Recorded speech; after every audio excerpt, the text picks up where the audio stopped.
মানিক মিয়া avenue থেকে যোগ দেবেন সহকর্মী সাইফুদ্দিন রবিন। রবিন, বৃষ্টির জন্য আমরা শুনছিলাম যে অনুষ্ঠান কিছুটা দেরিতে শুরু হচ্ছে। সার্বিক অবস্থা আপনার ওখানে কি রকম আমাদের জানাবেন।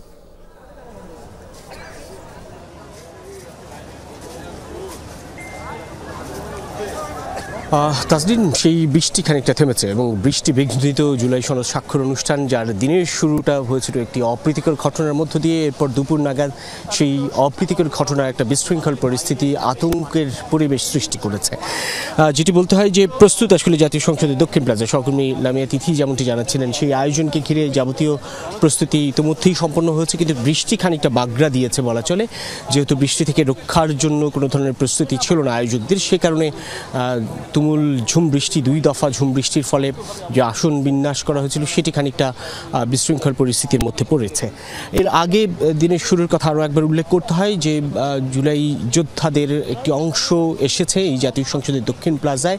তাদের বক্তব্য, তার এই জুলাই সনদে জুলাই যোদ্ধারা গুরুত্ব পায়নি, কিংবা জুলাই যোদ্ধাদের দাবি মেনে নেওয়া হয়নি, কিংবা তাদের সেই যুদ্ধ কিংবা তাদের যেই অভ্যুত্থানে অংশ নেওয়া সেটির কোনো অবদান উল্লেখ করা হয়নি।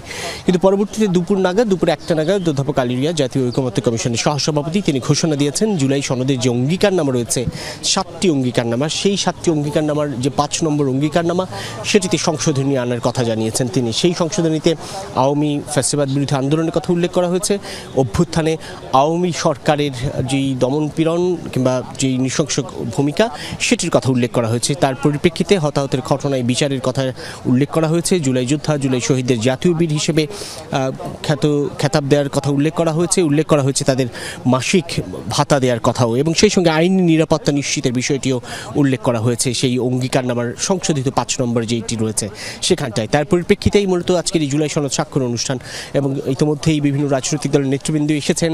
যাবতীয় প্রস্তুতি সম্পন্ন, অর্থাৎ প্রস্তুত রয়েছে গার্ড অফ অনার কিংবা কুচকাওয়াজ প্রদর্শনের জন্য স্কাউট, বিএনসিসির সদস্যদের অংশগ্রহণে একটি দল, জাতীয় সঙ্গীত পরিবেশনের জন্য আরেকটি দল, এবং আমন্ত্রিত অতিথিরাও ইতিমধ্যে প্রবেশ করা শুরু করেছেন।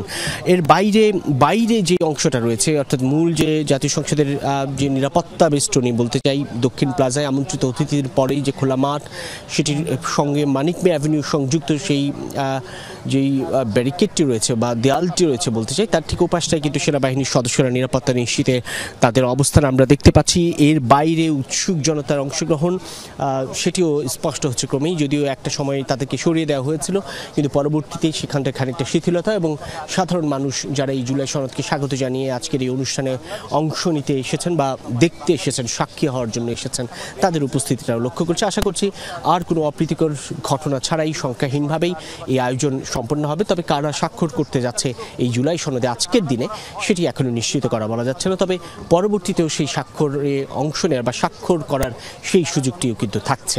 তাসনিম, যুক্ত হওয়ার জন্য ধন্যবাদ রবিন।